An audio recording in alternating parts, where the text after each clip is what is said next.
Adaeze had always believed that money could solve almost every problem in life. She had watched her mother struggle for years, borrowing money from neighbors just to pay school fees, rent, and hospital bills. So when a wealthy businessman Amara, these are for you. Chief Chuka Okore walked into her life, she thought God had finally answered her prayers. He was 42, handsome, calm, and extremely wealthy. He owned hotels, warehouses, restaurants, and several properties across the city. He arrived at Adaeze, Adaeze's Mama Ngozi, family good house afternoon. one afternoon. Chief Chuka, in a welcome. black You SUV, honor us. Dressed I bring in an gifts for the expensive family. native outfit, Thank you, Chief. This is carrying unexpected. bags of food and gifts. Her mother, Mama Ngozi, welcomed him politely, but from the moment she looked into his eyes, something about the man frightened her. Adaeze, listen. There's something strange about that man. Strange? Mama, you worry too much.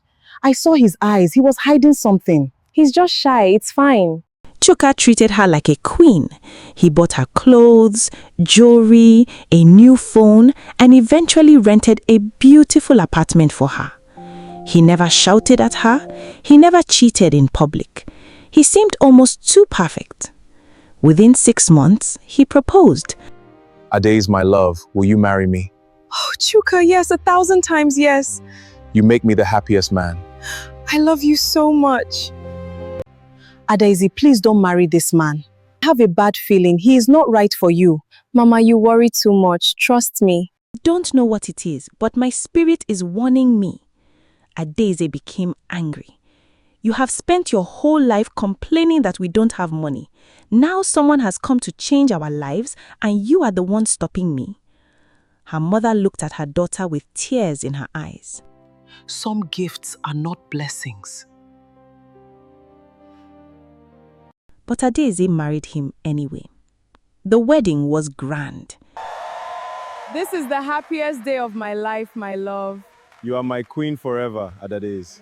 Congratulations to a happy life. The wedding was grand. Musicians performed throughout the night, celebrities attended, and guests whispered about how lucky Adaeze was. Chuka gave her a mansion as a wedding gift. The mansion was enormous. Chuka, look at this place. Welcome to our new home, my love. It's like a dream. I'm so happy. You deserve it all. But during their first night in the house, Chuka took her upstairs and pointed toward a dark corridor at the end of the building. Adaeze, that door. It leads to the forbidden room. Forbidden? Why? You are frightening me. Some secrets are not for the living. Do not open it. But I must know. What is behind it? Curiosity will be your undoing. Never enter that room. Her face disappeared. Why? His expression changed slightly. Especially not you. She laughed nervously, thinking he was joking, but he wasn't. Promise me you won't Promise open me, it. he said. Adaeze nodded. For the first few weeks, everything was perfect. Chuka took her shopping, traveled with her, and introduced her proudly as his wife. But there were strange things about the mansion she couldn't explain. Some nights, she would wake up and discover that Chuka was not beside her. When she asked where he had been, he always said he was walking. Sometimes she had footsteps in the corridor after midnight. Sometimes she heard a woman's voice whispering from somewhere inside the house. She dismissed it as imagination. Then, one rainy night, almost 3 months after their wedding, Adaeze woke up at exactly 2:13 a.m. She heard something. Crying. It was faint at first. A woman was sobbing somewhere upstairs. Adaeze sat up in bed. Chuka? No answer. She walked into the corridor and listened. Who's crying? The crying came again. This time, it was louder. No, it can't It was be. coming from the forbidden room. Her heart began beating rapidly. She walked toward the door. She reached for the handle, then stopped. Chuka's warning echoed in her head. Never enter that room. She turned around. Then the crying suddenly changed into a desperate scream. Please, help me! Help me! Adaeze froze. Her hand slowly returned to the door handle, and before she could think about the consequences, She turned it. The door opened, and what she saw inside made her blood run cold. Adaeze, you must leave that house right now. Mama, what's wrong? You're scaring me. Your father warned me about Chuka's family. They are dangerous. What? What did he say? The room was completely dark. Where is Adaeze reached for the light switch, but her fingers trembled so badly that she missed it twice. Oh my God. When the light finally came on, she almost screamed. The walls were covered with photographs, dozens of them.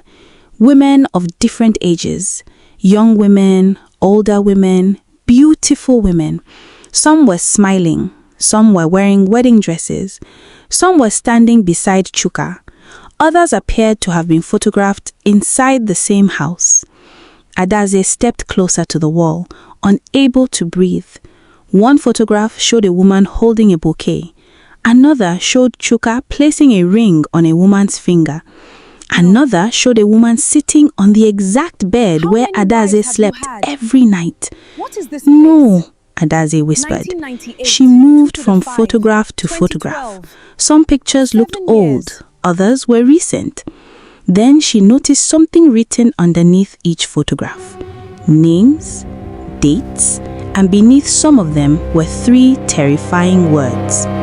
Ritual completed. Adaze's knees nearly gave way. Suddenly, she heard a sound behind her. She turned. Nobody was there. The crying had stopped. She hurried toward the door, but before she could leave, she noticed a small wooden table in the corner. On it were candles, strange black objects, bowls filled with dried herbs, and an old leather-bound book. Adaeze picked up the book. The first page contained a handwritten message. Every 7 years, the house must receive a new bride. She turned. The bride must be beautiful, The bride must be young, beautiful, young, healthy, and willing to marry. Her hands Oh began God. shaking. She must enter the house by her own choice. By her own choice. Adaeze dropped the book. That was when she understood. The warnings. Mama tried to stop me. She told me not to marry him. Why didn't I listen? He wasn't just interested in me. He was looking for me. He selected me. Her mother's resistance, Chuka's strange interest in her, the expensive gifts, the perfect wedding. He had not simply fallen in love with her, he had selected her. A noise suddenly came from outside the room. Footsteps. Adaeze quickly switched off the light and hid behind a curtain. The door opened. Chuka entered. He stood silently in the darkness. Adaeze covered her mouth to stop herself from breathing loudly. He walked toward the table. He picked up the book. Then he whispered, "You weren't supposed to find this yet." Adaze's eyes widened. He knew. Chuka turned around slowly. "Come out, Adaeze." She remained silent. "I know you are here." Her body became numb. Chuka walked toward the curtain. Adaeze suddenly ran. She pushed past him and sprinted down the corridor. Chuka chased her, but she reached the staircase first. She ran downstairs, grabbed her phone, and rushed toward the main entrance. The door was locked. She tried the handle again. Please! Nothing. "Open this door!" she screamed. Chuka appeared at the bottom of the stairs. He wasn't angry. That frightened her even more. "Adaeze," he said calmly, "come back upstairs." Who are those women? I asked you a question. Who are they? What did you do to them? You shouldn't have opened that door. What does that mean? Come back upstairs. No! Adaze's phone suddenly rang. It was her mother. She answered immediately. "Mama?" Her mother's voice was trembling. "Where are you?" "I am at Chuka's house." There was silence. Then Mama Ngozi whispered, "Leave that house immediately." "I can't. The door is locked." Her mother began crying. "Adaeze, listen to me. I knew something was wrong with that man." "How?" "Your father knew him." Adaeze froze. "My father?" Adaeze, you must leave that house right now. Mama, what's wrong? You're scaring me. Your father warned me about Chuka's family. They are dangerous. What? What did he say? He said they hide terrible secrets. You are not safe. Leave now. I don't understand, Mama, please. Just go before it's too late. Yes, before your father died, he told me about a family that had been doing terrible things for generations. He said they believed they could exchange human lives for wealth. Adaeze looked at Chuka. He was standing several meters away, watching her. Her mother continued, I thought it was only a story. Adaeze whispered, Mama, I saw the photographs. Her mother gasped. Then you have to escape. It's too late. I'm scared, Mama. Go, just run. Chuka slowly walked toward her. Your mother told you, didn't she? Stay away from me. She finally told you. What happens tomorrow? What are you planning? Tell me. You shouldn't have opened that room. What happened to them? Tomorrow, you become part of this family forever. No. You were chosen, Adaeze. I don't want this. It was never about what you wanted. Please. Tomorrow night changes everything. Chuka's face became expressionless. Tomorrow, he said, you become part of this family. Adaeze spent the entire night pretending to sleep. Chuka eventually left the bedroom, and when she heard his footsteps disappear downstairs, she quietly got out of bed. She had one thought in her mind: escape. She searched every window, locked. Every door, locked. The house had security cameras everywhere. She tried calling the police, but her phone suddenly showed no network. She tried calling her mother again, nothing. Then she remembered the photographs.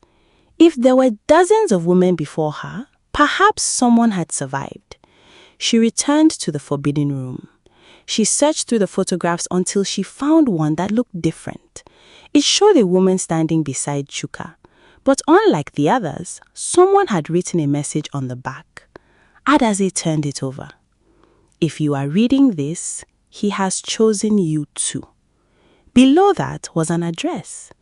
Adaeze recognized it. It was an old building on the outskirts of the city.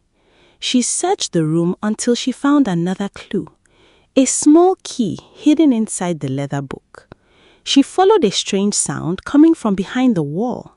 There was a hidden door. The key opened it.